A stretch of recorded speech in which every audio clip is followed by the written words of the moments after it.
Belakangan ini muncul gelombang seruan stop bayar pajak yang ada di Jawa Tengah. Dan mengapa sebagian masyarakat itu sampai pada titik frustasi seperti ini? Ini kan pertanyaan. Biasanya ini dipicu oleh rasa tidak adil.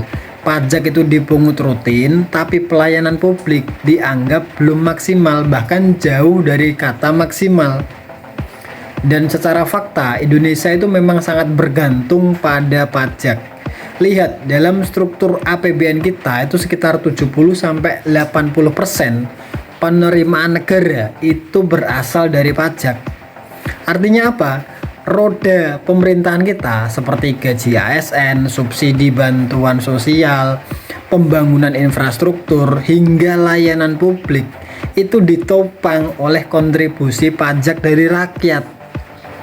Kita lihat, Indonesia adalah negara dengan kekayaan sumber daya alam yang sangat besar, sangat melimpah.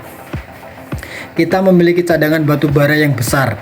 Kita punya nikel, kita punya emas, kita punya tembaga, kita punya gas, kita punya minyak, kita punya hutan tropis yang luas, kita punya potensi perikanan dan kelautan yang sangat besar.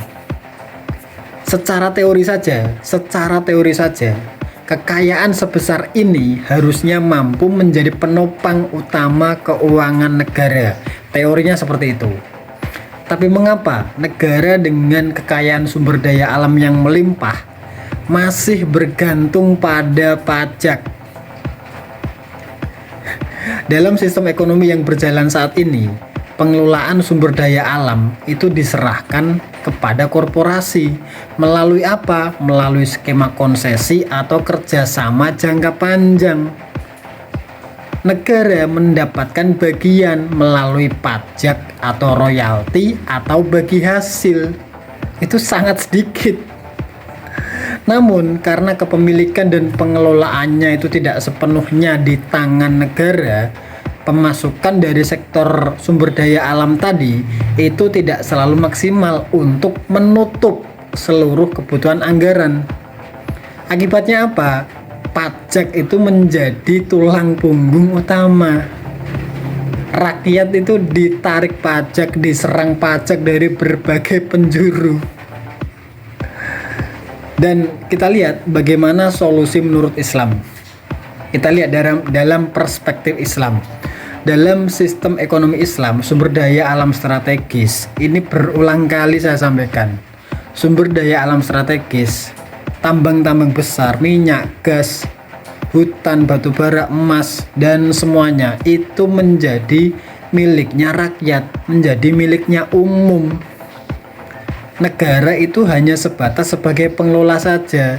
Dan nanti kalau itu sudah dikelola, lalu hasilnya itu dikembalikan ke rakyat dalam bentuk apapun itu, dalam bentuk pendidikan, kesehatan, dan macam-macam. Infrastruktur itu sumbernya ya dari sumber daya alam tadi yang dikelola negara, dan hasilnya dikembalikan lagi ke rakyat, bukan diserahkan ke asing, bukan diserahkan ke swasta.